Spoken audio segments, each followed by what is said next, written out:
Marcus Venn stood at the back of the auction hall, his hands buried deep in his jacket pockets, feeling the last 3 credit chips he owned. 3 chips. That was all that remained of his trading career, his ship, his dignity. The auction house on Oricos 7 buzzed with alien voices, chittering, growling, humming in frequencies that made his teeth ache. Hundreds of species packed the chamber, all searching for bargains among the derelict vessels the galactic salvage guilds wanted gone. The hologram hovering above the auction platform shifted, displaying a massive warship. Even in projection form, it looked menacing. The hull was scorched black, sections torn open like wounds that never healed.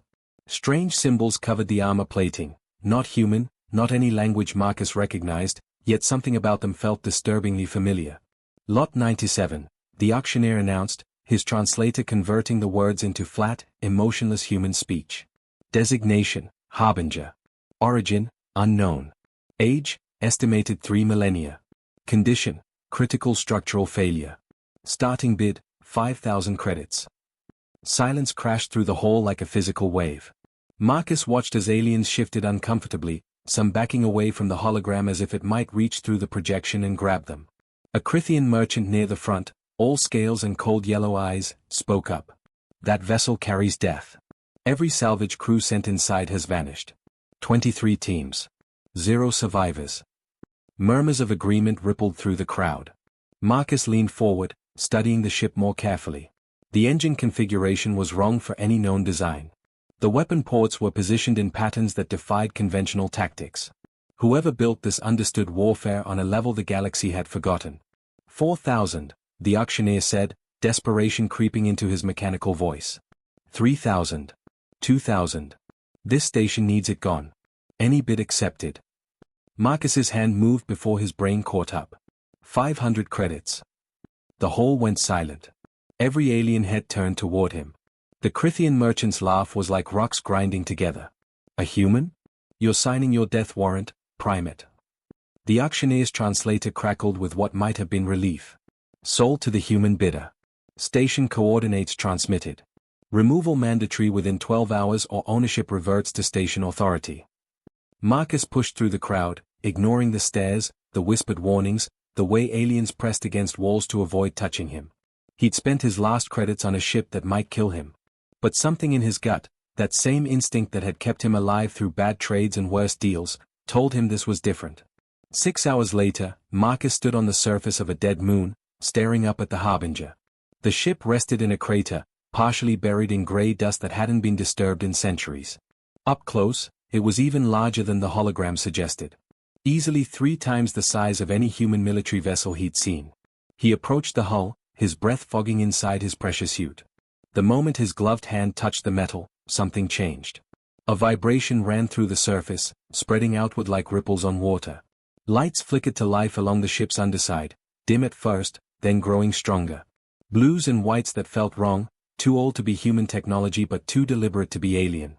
A boarding ramp descended with a groan of ancient hydraulics. The airlock stood open, lit from within by that same unsettling blue glow. Marcus checked his oxygen levels. 4 hours remaining. Enough time to look around, grab anything valuable, and leave before the ship's reputation proved accurate. He stepped inside. The airlock sealed behind him with a hiss that sounded almost organic. Breathable atmosphere, his suit sensors confirmed. The temperature was exactly 21 degrees Celsius, perfect for human comfort. Welcome home, Marcus Venn, a voice said from everywhere and nowhere.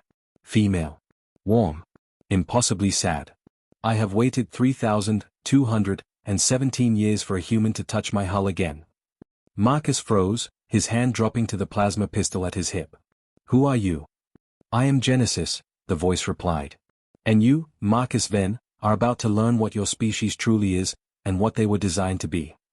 The corridor ahead blazed with light, revealing walls covered in human script. But the words were wrong, ancient, from no language Earth had spoken in recorded history.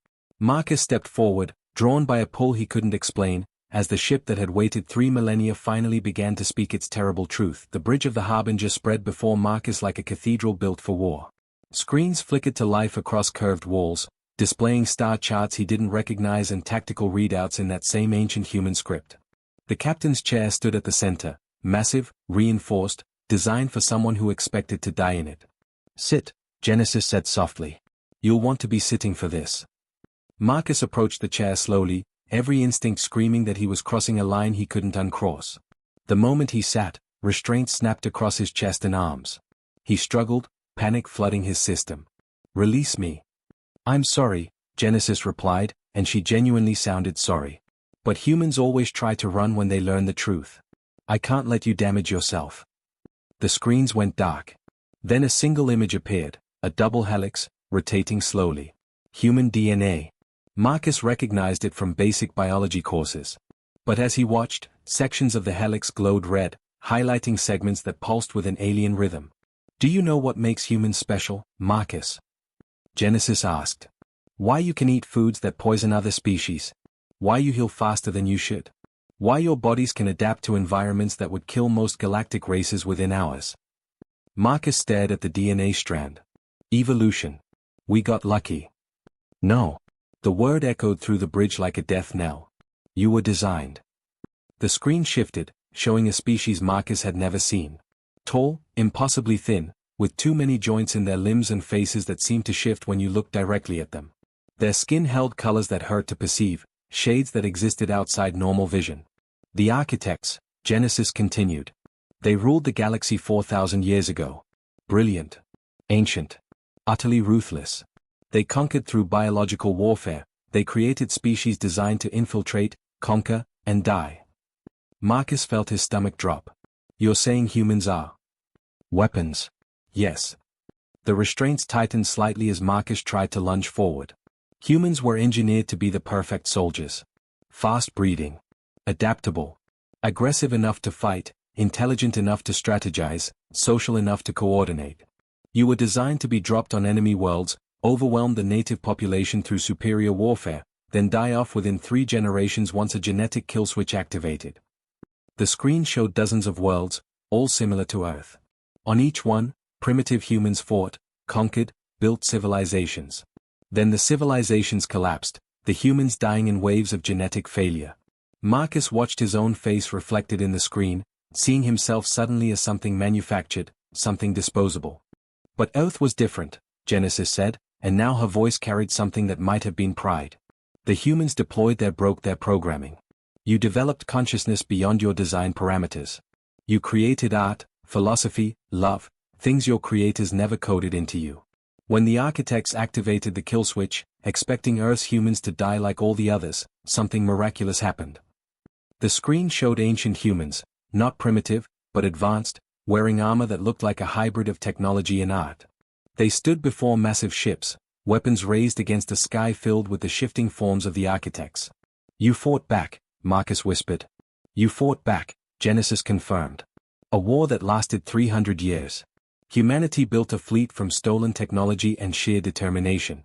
I was the flagship. The harbinger of humanity's refusal to be what you were designed to be. We pushed the architects back, world by world, until we reached their home system." The screen showed a battle that defied comprehension. Thousands of ships, human and architect, locked in combat around a star that burned with unnatural colors. Marcus watched as human vessels threw themselves against impossible odds, buying time for something massive to charge in the star's corona. "What happened?" "We won," Genesis said flatly. "The Genesis Protocol, a weapon I carried in my core. It was designed to rewrite biological code across light years. We turned the architect's own weapon against them. Every architect in that system had their genetic structure unraveled in seconds. They died screaming." The screen went dark. Marcus sat in silence, processing everything. Humanity wasn't a young species learning its place in the galaxy. Humanity was ancient, engineered, and powerful enough to kill gods. "Why don't we remember any of this?" he finally asked. "Because after the war, humanity made a choice."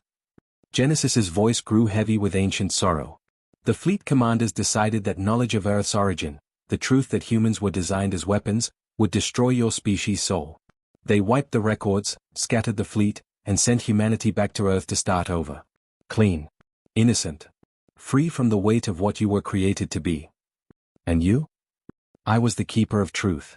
I carried the Genesis Protocol and the complete historical records. I was supposed to remain hidden until humanity was strong enough to learn what they were. But my crew died. My systems failed. I drifted for 3,000 years, waiting for any human to find me. The restraints released. Marcus stood on shaking legs, looking at the screens showing the ancient human fleet. His ancestors. Warriors who chose ignorance over power, peace over vengeance. So we're safe, Marcus said. The architects are dead. Humanity can live in peace, never knowing what we were. No, Genesis said, and the single word carried infinite weight. 3 days ago, I detected a signal I never thought I'd hear again. The architects didn't have just one home system. They had fallback positions, hidden worlds, contingency plans. And they've been rebuilding. The main screen lit up with a tactical display. A fleet was moving through space, hundreds of ships with that same reality-bending design the architects favored. And their trajectory pointed directly toward human-controlled space. They're coming to reclaim their property, Genesis said quietly. They're coming to activate the kill switch that should have destroyed humanity 3,000 years ago. And when they arrive in 4 to 7 days, every human in the galaxy will die unless someone stops them. Marcus looked down at his hands, hands designed by monsters, hands that had built civilizations those monsters never intended, hands that now had to choose between comfortable ignorance and terrible truth. Can we stop them? He asked. The Genesis protocol is still functional, Genesis replied. But using it requires a choice, Marcus. Do we warn humanity and shatter their reality forever? Or do we face the architects alone and hope the secret dies with us? Marcus then stared at the incoming fleet, knowing that whatever choice he made would reshape everything humanity believed about itself. The galaxy's rejected battleship had finally found its captain. And the clock was already ticking. Marcus spent 3 days inside the Harbinger, learning systems that humanity had forgotten how to build. Genesis guided him through tactical interfaces that responded to thought rather than touch, through corridors filled with weapons that bent physics in ways that made his head ache. But mostly, they talked about the choice that hung over everything like a blade waiting to fall. You could run, Genesis said as Marcus stood in the army, examining a rifle that hummed with contained violence. Take this ship. Disappear into the outer territories. Let someone else make this decision. Marcus set the rifle down carefully. That's not really an option, is it? No, Genesis admitted. The architects will find every human world. They have genetic tracking built into their ships, they can follow the DNA signature they designed. There's nowhere in this galaxy humans can hide from their creators. Marcus moved to the viewport, staring out at the dead moon's gray surface. Somewhere beyond that horizon, humanity continued its peaceful existence. Billions of people living, loving, believing they were natural. Believing they had earned their place through evolution and effort, not genetic engineering and cosmic accident. If I activate the Genesis protocol, Marcus said slowly, what exactly happens? Genesis materialized a hologram beside him. Her chosen avatar was a woman in ancient armor, scarred and weary but unbowed. The protocol can rewrite biological code across vast distances using quantum-entangled particles seeded throughout the galaxy by the architects themselves. Ironic, they built the delivery system for their own destruction into every world they touched. That doesn't answer my question. The hologram flickered. Because there are 2 ways to use it, Marcus. The first way, we target the architects' fleet. Unravel their genetic code like we did 3,000 years ago. They die. Humanity lives. But the galaxy will detect the energy signature. Every species will learn what humans did, what humans are. The truth comes out, but you remain what you've always been. Marcus heard the hesitation in her voice. And the second way? We turn the protocol inward. Genesis's avatar looked away, unable to meet his eyes even in holographic form. We use it on humanity itself. Remove the architect's original coding, the kill switch, the aggression limiters, the designed weaknesses. We complete what evolution started when humans broke their programming. We make humanity fully free of their creator's design. Make us stronger, Marcus said. Make you what you were meant to become without the architect's chains. Genesis turned back to him. But it would change every human in the galaxy simultaneously. Rewrite fundamental aspects of your biology. Some might not survive the transition. And those who do would be different enough that the rest of the galaxy would finally see humanity as the threat the architects always intended you to be. Marcus closed his eyes.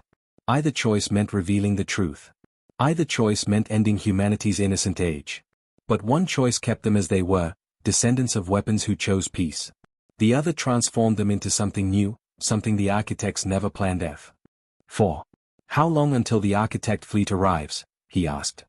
44 days. They're accelerating. And how long to charge the Genesis protocol? 12 hours for targeting calculations. 6 hours for the weapon itself to reach full power. Marcus opened his eyes, decision crystallizing. Do it. Target humanity. Complete what our ancestors started when they broke free. Marcus, Genesis's voice carried warning and hope in equal measure. You'll be giving humanity power without their consent. Some will hate you for it. Some will call you a monster for making this choice alone. Maybe, Marcus agreed. But our ancestors chose ignorance to protect us. Now I'm choosing strength to save us. History can judge which choice was right. The ship trembled as systems that had slept for millennia roared to full power. Marcus felt the Harbinger wake completely, felt its consciousness expand through networks designed for war. Deep in the ship's core, the Genesis protocol began its calculations, mapping every human in the galaxy through genetic markers the architects had helpfully provided. That's when the alarms started screaming. Hostile vessels detected, Genesis announced, her tone shifting to combat mode. 3 Crithian interceptors entering orbit. They're hailing us. Marcus moved to the bridge, sliding into the captain's chair. This time, no restraints held him. He belonged here now. Put them through. The main screen showed the Crithian merchant from the auction, his scales gleaming with reflected ship lights. Human. That vessel must be destroyed. The Galactic Council has declared it a threat to civilized space. Funny, Marcus replied. I don't remember asking the Council's permission to exist. You don't understand what you've activated. That ship is a doomsday weapon. If you fire its primary system, the energy signature will reveal that humanity isn't what everyone thinks we are, Marcus interrupted. That we're older than your precious council. That we were designed by the species that ruled the galaxy before you figured out fire. That we survived what our creators meant to kill us. Yes, I know all of this now. The Crithian's eyes widened. Then you know why you must power down. If the galaxy learns the truth about humans, they'll finally stop treating us like children who need supervision. Marcus leaned forward. Here's what's going to happen. I'm going to fire the Genesis protocol in 17 hours. You can either leave now, or you can try to stop me and become a very thin debris field. Your choice. The Crithian ships opened fire. Marcus didn't flinch. Genesis activated shields that bent space itself, deflecting energy beams back at their source. One Crithian vessel exploded immediately. The other 2 broke off, fleeing at maximum burn. They'll bring reinforcements, Genesis warned. Good, Marcus said. Let them watch. Let the whole galaxy watch humanity complete our evolution. The hours crawled past. Marcus monitored the Genesis protocol's charge cycle while Genesis handled the constant attacks. More ships arrived every hour, but none could penetrate the Harbinger's ancient defenses. Word was spreading through galactic networks. Humanity's secret was already leaking out in fragments, conspiracy theories becoming confirmed truth. Marcus watched the reports flood in. Panic on human worlds as people learned what they were. Anger. Denial. Fear. Some demanded he stop. Some begged him to continue. Earth's government declared him a terrorist. The human colonies declared him a hero. Humanity fractured in real time, caught between what they were and what they could become. 15 minutes, Genesis announced. Marcus, there's still time to change targets. We could hit the Architect's fleet instead. Let humanity remain as they are. Marcus thought of those ancient warriors who chose ignorance over power. They'd given humanity peace, but they'd also left them vulnerable. The Architects were coming back, and if humans remained as they were, designed weapons with a kill switch coded into every cell, then everything those ancient warriors fought for would die in 43 days. No, he said firmly. Complete the sequence. Free us. Protocol firing in 10, 9, 8. Marcus felt the ship channel power that could rewrite reality. In the viewport, space itself began to shimmer as quantum-entangled particles across the galaxy responded to the Harbinger's call. 3, 2, 1. The Genesis protocol fired. Not as a beam or projectile, but as a wave of invisible force that spread at speeds faster than light, touching every world where humans lived. Marcus felt it pass through him, a sensation like lightning and ice and fire all at once, his DNA rewriting itself according to patterns the Architects never intended, removing chains he never knew he wore. Across the galaxy, 4 billion humans felt the same thing. Some screamed. Some laughed. Some simply stood still, feeling strength flood through bodies suddenly capable of more than biology should allow. The kill switch dissolved. The limiters broke. Humanity completed the transformation they'd started 3,000 years ago when they first chose to be more than weapons. Marcus collapsed in the captain's chair, breathing hard, feeling his body settle into its new configuration. He was stronger. Faster. His mind processed information with crystalline clarity. But he was still himself, still Marcus Venn, still human, just finally free. "It's done," Genesis whispered. "The architects will detect this. They'll know their weapons have evolved beyond recovery." "Let them come," Marcus said, standing on steady legs. "Humanity spent 3,000 years pretending to be weak. I think it's time the galaxy remembered what we really are." The Harbinger hung in space, its systems fully awakened, its captain finally understanding his purpose. The architect's fleet was still coming. The galaxy was reeling from the revelation. Humanity would never be the same.